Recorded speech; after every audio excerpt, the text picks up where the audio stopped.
Dans la capsule précédente, nous avons découvert la représentation de Lewis d'un atome.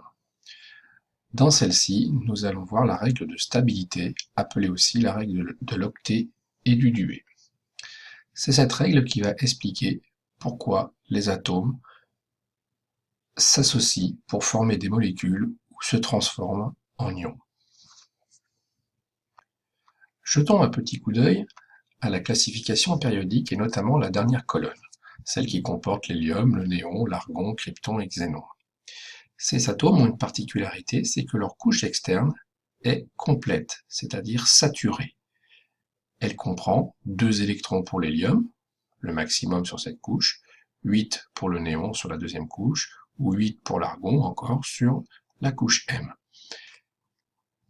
Ces atomes sont donc dits électroniquement stables. Ils ne participeront de fait à aucune réaction chimique. C'est d'ailleurs de là que leur vient le nom de noble, puisqu'ils ne se mélangent pas. Eh bien, si tous les autres atomes participent à des réactions chimiques, c'est simplement pour acquérir une structure électronique stable également, c'est-à-dire avoir une structure électronique qui ressemble à celle du gaz noble le plus proche. Par exemple ici, le fluor dans la classification va tenter d'acquérir la configuration électronique du néon pour avoir la même stabilité. Le sodium, lui, va chercher à acquérir la configuration électronique du néon également, puisqu'il est juste avant, pour être électroniquement stable.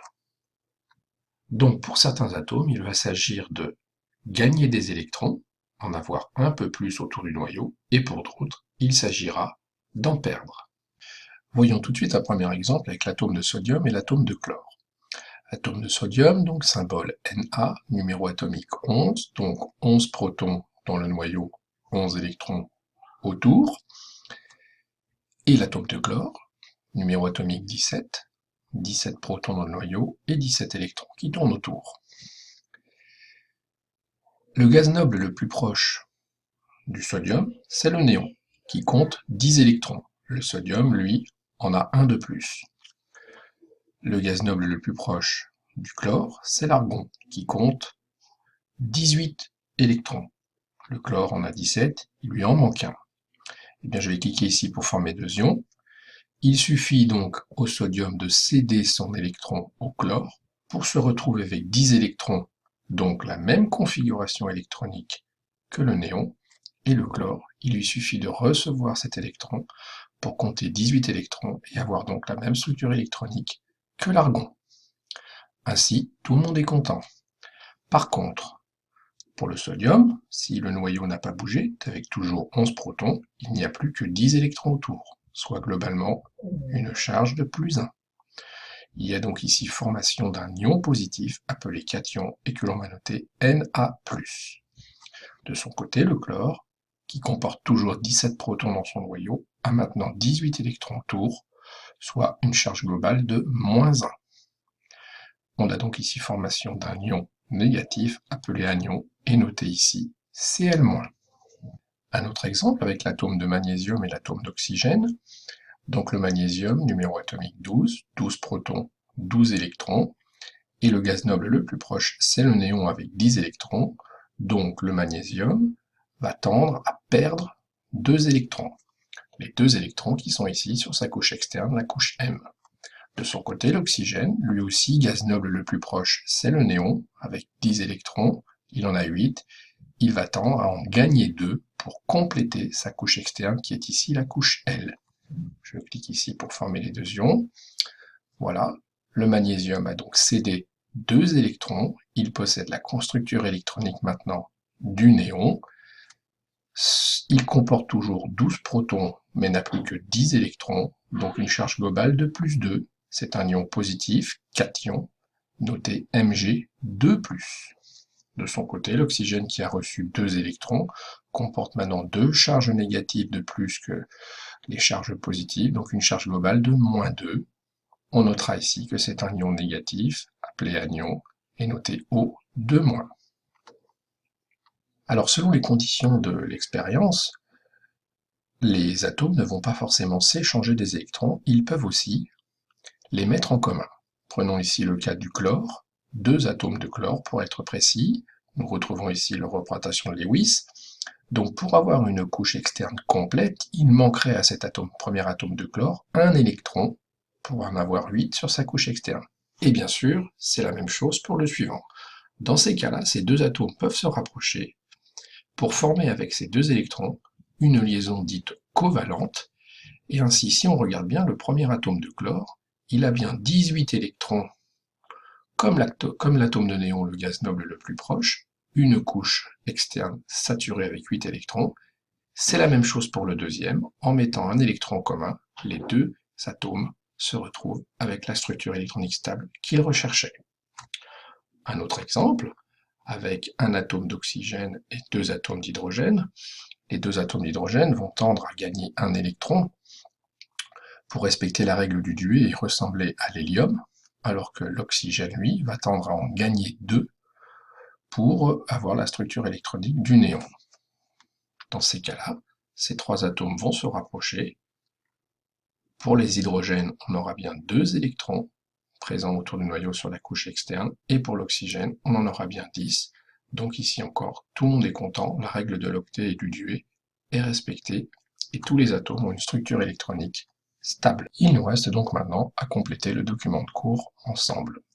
Donc pour acquérir une structure électronique stable, celle d'un gaz noble, les atomes vont donc perdre ou gagner des électrons pour devenir, par exemple, des ions.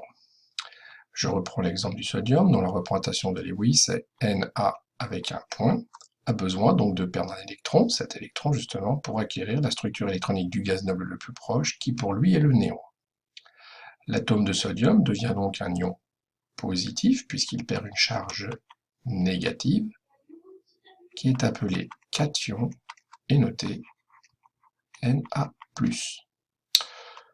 Le chlore, lui, dont la représentation de Lewis est Cl avec 3 doublés et un électron célibataire, a besoin de gagner un électron pour acquérir la structure électronique du, non pas néon, mais argon, qui pour lui est le gaz rare le plus proche.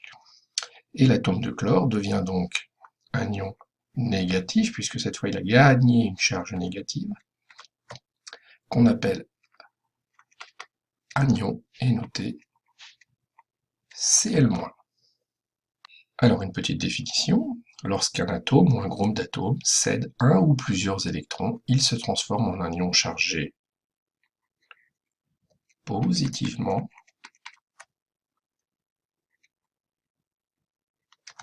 appelé cation. Et lorsqu'un atome ou un groupe d'atomes gagne un ou plusieurs électrons, il se transforme en ion chargé négativement appelé anion. Alors il est bien noté que ici, on ne touche qu'à la structure électronique de l'atome, c'est-à-dire un plus ou moins d'électrons, mais on ne touche pas au noyau. Alors dans un deuxième temps, les atomes, s'ils ne forment pas des ions, ils peuvent aussi se lier entre eux pour former des molécules. L'oxygène, dont la représentation de Lewis est O avec deux doublés et deux électrons célibataires, a besoin de s'entourer de deux électrons supplémentaires pour acquérir la structure électronique du néon. L'hydrogène, dont la représentation de Lewis est H avec un électron célibataire, a lui besoin de s'entourer de un électron supplémentaire pour acquérir la structure électronique de l'hélium, qui est celle-ci. Donc dans ce cas-là, ces atomes d'hydrogène, deux atomes d'hydrogène en l'occurrence, vont mettre en commun leur électron célibataire avec l'atome d'oxygène pour former ce qu'on appelle des liaisons covalentes. De la façon suivante, je reprends mon oxygène, il y a un électron célibataire, un premier hydrogène va s'approcher, un deuxième ici, et ils vont pouvoir s'associer pour former ici des liaisons covalentes. La représentation de Lewis de cette molécule est donc celle-ci. Il s'agit ici de la molécule d'eau. Donc une petite définition, là encore, une molécule est un groupe d'atomes liés entre eux de manière à saturer leur couche électronique externe, selon la règle de l'octet, ou bien sûr du Dewey. Pour s'unir, les atomes mettent en commun des électrons, et deux électrons issus de deux atomes différents forment alors une liaison dite covalente. Nous faisons ensemble, si vous souhaitez, la représentation de la formule de Lewis de la molécule d'ammoniac. Alors nous l'avons déjà vu dans le cours précédent. La représentation de Lewis de l'azote, c'est celle-ci.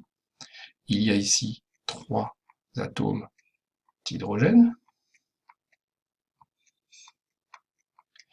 Et on voit bien que ces 3 atomes d'hydrogène vont pouvoir chacun se rapprocher avec leur électron célibataire. Donc là, il s'agit bien sûr d'un travail de recherche au brouillon, ce que je vous montre, pour former 3 liaisons covalentes et donner ainsi la représentation suivante pour la molécule de NH3, une liaison covalente entre N et un hydrogène, puis avec un autre, puis avec un autre. Voilà, vous êtes prêts maintenant pour vous amuser avec les petites représentations de Lewis des atomes à former des molécules ou des ions.